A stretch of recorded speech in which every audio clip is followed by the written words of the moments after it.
Hello मेरे दोस्तों, स्वागत है आप सभी का आपके अपने YouTube channel SS study material पे। दोस्तों यहाँ पर हम लोग बात करें VBU सेमेस्टर 2 सेशन 23 से 27 वाले वैसे स्टूडेंट जिनका मेजर पेपर ज्योग्राफी है। ठीक है, तो ये जो आपका सिलेबस में ये भी आपका सिलेबस का ही क्वेश्चन है। ठीक है, अभी ये जो है सेमेस्टर 2 के लिए सिलेबस है तो उनके लिए क्वेश्चन बनाया जा रहा है। अगर यही सेम सिलेबस आपके अलग सेमेस्टर में होगा तो यही सब क्वेश्चन आपके लिए भी उपयोगी होगा। ठीक है, काम आने वाला है। तो ऐसा मत समझिए कि ये सिर्फ सेमेस्टर 2 वालों के लिए जो जिनका सेशन अभी हम बोल रहे हैं कि 23 से 27 है, तो ऐसा नहीं है। अगर आपका सिलेबस सेम अगले सेमेस्टर में होता है, किसी का भी सेम सिलेबस होता है, तो ये जो सारा क्वेश्चन है वो आपका अगले सेमेस्टर में काम आएगा। और दोस्तों एक और इम्पोर्टेंट बात कि अगर आपके सिलेबस में ये दिया हुआ है कि भारत के प्रमुख प्राकृतिक वनस्पतियों का संक्षिप्त वर्णन करें, ये अगर आपके सिलेबस में, तो ये पक्का है कि ये क्वेश्चन आपको पूछा जाएगा। ठीक है, तो ये क्वेश्चन आपका आने वाला है। आपको थोड़ा सा टाइम निकाल के पूरा वीडियो अंत तक देखिए, आपको बहुत अच्छे से समझ में आएगा। ठीक है, और बहुत आसानी से आपको समझ में आएगा। अगर चैनल पर नए हैं तो चैनल को सब्सक्राइब कर लीजिए, वीडियो अच्छा लगे तो वीडियो को लाइक कीजिएगा और ज़्यादा से ज़्यादा इस वीडियो को अपने दोस्तों तक शेयर कीजिए। तो आइए समझते हैं।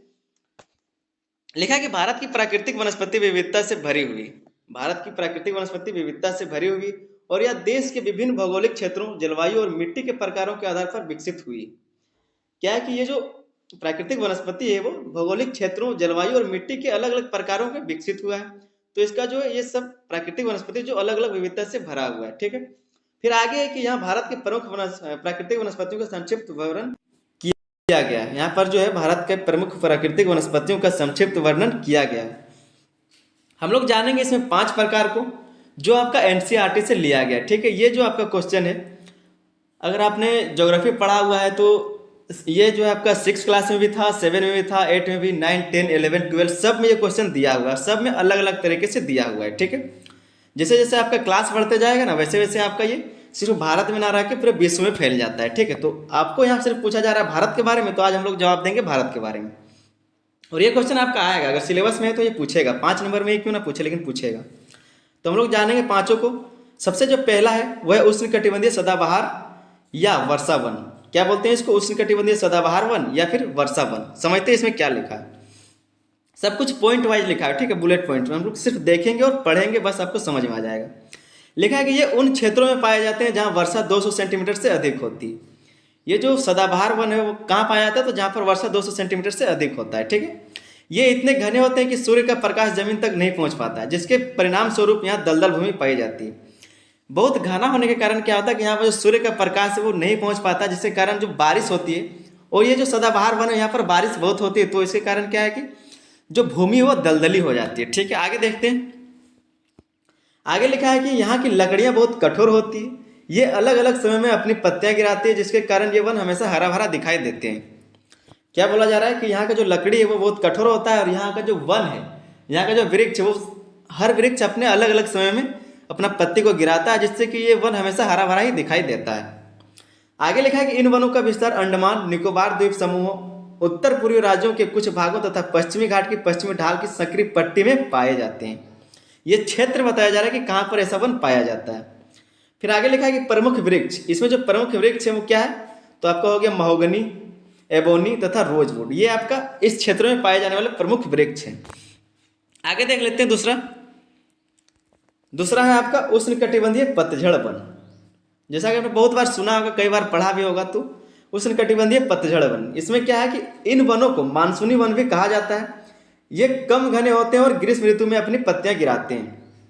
इनको मानसूनी वन भी कहा जाता है। ये कम घना होता है और यहाँ पर जो है सब वृक्ष जो है एक बार ही में अपना पत्ती गिराता है।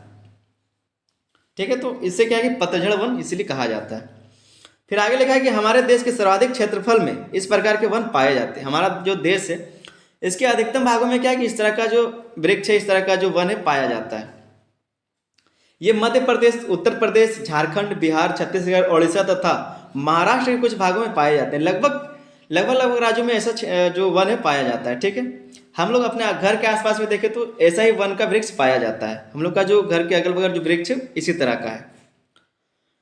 फिर आगे लिखा है कि यहाँ वर्षा 70 से 200 सेंटीमीटर तक होती है। इन वनों में पाई जाने वाली महत्वपूर्ण वृक्ष साल, साल मतलब क्या होता है? सखुआ। ठीक है, सागौन मतलब सागवन, पीपल, नीम एवं शीशम आदि मतलब और भी वृक्ष हैं। बरगद हो गया आपका, बहुत सारा वृक्ष है, तो कटहल हो गया, आम हो गया, इस तरह का जो भी वृक्ष है वो सब इसी के अंतर्गत आता है उष्णकटिबंधीय पतझड़ वन में। ठीक है, आगे हम लोग समझेंगे। तीसरा जो है मरुस्थलीय वन। ठीक है, मरुस्थलीय वन, इसमें क्या है कि इस प्रकार की वनस्पतियां देश के शुष्क भागों में पाई जाती है। इस प्रकार का जो वनस्पति है वो देश के शुष्क भागों में पाया जाता है। आगे लिखा है कि पानी की क्षति को कम करने के लिए इनकी पत्तियां बड़े बड़े कांटे के रूप में बदल जाती है। पानी का जो क्षति, क्योंकि यहाँ पर वर्षा जो बहुत कम होता है, ठीक है, तो पानी का क्षति कम हो इसके लिए जो वृक्ष का जो पत्ती है, पेड़ों का जो पत्ती है वो कांटों में बदल जाता है। ठीक है, फिर आएगी ये राजस्थान, पंजाब, हरियाणा, पश्चिमी घाट के पूर्वी ढालों पर तथा गुजरात में पाए जाते हैं। ये सब जो वृक्ष है वो कहाँ पाया जाता है, ऐसा जो वन है वो कहाँ पाया जाता है, तो आपका हो गया राजस्थान, पंजाब, हरियाणा, पश्चिमी घाट के पूर्वी ढालों पर और गुजरात के कुछ क्षेत्रों में पाया जाता है। आगे लिखा है कि यहाँ वर्षा 50 सेंटीमीटर से कम होती है। यहाँ उगने वाली महत्वपूर्ण वृक्ष नागफनी, जिसको हम लोग कैक्टस बोलते हैं, फिर आपका हो गया बबूल, कीकर, खैर आदि। ठीक है, तो इस तरह का जो आपने कई बार आपने देखा भी होगा, नागफनी तो आपने देखा होगा, बबूल भी, कीकर भी और खैर भी। खैर तो बहुत जगह हमारे वन में भी होता है। ठीक है, तो आगे देखते हैं क्या लिखा है। आगे है कि चौथा पर्वतीय वन। लिखा है पर्वतों में ऊंचाई के अनुसार वनस्पतियों के प्रकार में अंतर पाए जाते हैं। पर्वतीय वन में जो आपका 2-3 प्रकार हो सकता है। ठीक है, जैसे पर्वत जो अगर आपका 4000 मीटर तक है तो ये अलग अलग क्षेत्रों में विभाजित हो जाता है। 1500 का मीटर ऊंचाई में, फिर आपका 3000 मीटर की ऊंचाई में, 4000 मीटर की ऊंचाई में, इस तरह का जो वन जो है आपका अलग अलग बंट जाता है। तो वही बताया जा रहा है कि पर्वतों में ऊंचाई के अनुसार वनस्पतियों के प्रकार में अंतर पाए जाते हैं। यहाँ उष्णकटिबंधीय से टुंड्रा तक वनस्पति पाई जाती है। उसी के कारण क्या है कि यहाँ पर उष्णकटिबंधीय से लेकर टुंड्रा तक वनस्पति पाई जाती है। फिर है कि समुद्र तल से 1500 से 2500 मीटर तक की ऊंचाई के बीच पेड़ों का आकार शंक्वाकार होता है। बताया जा रहा है कि जब समुद्र तल से, अगर जमीन से हम लोग 1500 से 2500 मीटर की ऊंचाई तक जाएंगे तो वहां पर जो पेड़ों का आकार क्या होता है, शंक्वाकार होता है। ठीक है, इसलिए इसे शंकुधारी वृक्ष कहते हैं। इसलिए यहाँ इतने ऊंचाई तक को जो हम लोग बोलते हैं इसको शंकुधारी वृक्ष कहा जाता है। फिर आगे कि इनकी पत्तियां पतली तथा लकड़ियां बहुत ही हल्की और मुलायम होती है। इसका जो पत्ती वो बहुत ही पतला और मुलायम होता है। ठीक है, लकड़ी जो है हल्का और मुलायम होता है। आगे देख लेते हैं, इसका विस्तार हिमालय पर्वतीय क्षेत्रों में पाया जाता है। इन वनों के महत्वपूर्ण वृक्ष चीड़, पाइन तथा देवदार आदि। इसका जो महत्वपूर्ण वृक्ष है वो कौन सा है, तो चीड़, पाइन और देवदार आदि। ठीक है, अगला जो पॉइंट है आपका मैंग्रोव वन। पांचवा जो है मैंग्रोव वन। ठीक है, लिखा है कि ये वन मुख्य रूप से डेल्टाई क्षेत्रों में पाए जाते हैं एवं खारे पानी में भी रह सकते हैं। ऐसा जो वन है मैंग्रोव वन, ये कहाँ पाया जाता है, तो डेल्टाई क्षेत्रों में ये पाया जाता है।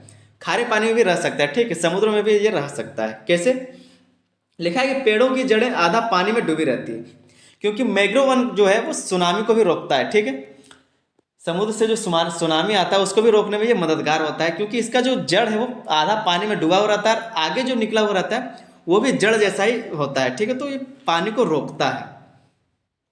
आगे हम लोग समझेंगे कि ये मुख्यतः पश्चिम बंगाल के सुंदरवन डेल्टा तथा अंडमान निकोबार द्वीप समूह में पाए जाते हैं।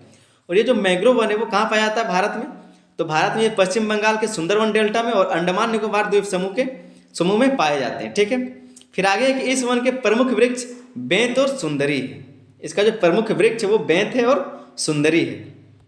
और बोला जा रहा है कि सुंदरी के नाम पर गंगा ब्रह्मपुत्र डेल्टाई क्षेत्रों का नाम सुंदरवन पड़ा है। और जो सुंदरी वृक्ष है, जो सुंदरी है, इसी के नाम पर जो डेल्टाई क्षेत्र उसका नाम सुंदरवन पड़ा है। ठीक है, तो ये आपका क्वेश्चन का आंसर हो गया। अगर आप लोग चैनल पर नए थे तो दोस्तों तो चैनल को सब्सक्राइब जरूर कर लीजिए, क्योंकि आप लोग के लिए हम बहुत मेहनत करते हैं। ठीक है, बिल्कुल एनसीईआरटी से सब कुछ खोज के लाते हैं और आपको बताते हैं। तो चैनल को आप लोग सपोर्ट कीजिए, चैनल को सब्सक्राइब कीजिए, अपने दोस्तों तक ज़्यादा से ज़्यादा इस वीडियो को शेयर कीजिए ताकि वे लोग भी तैयारी करें और चैनल को भी सपोर्ट मिल सके। ठीक है, वीडियो को अंत तक देखिए, आपको समझ में सारा वीडियो आ जाएगा।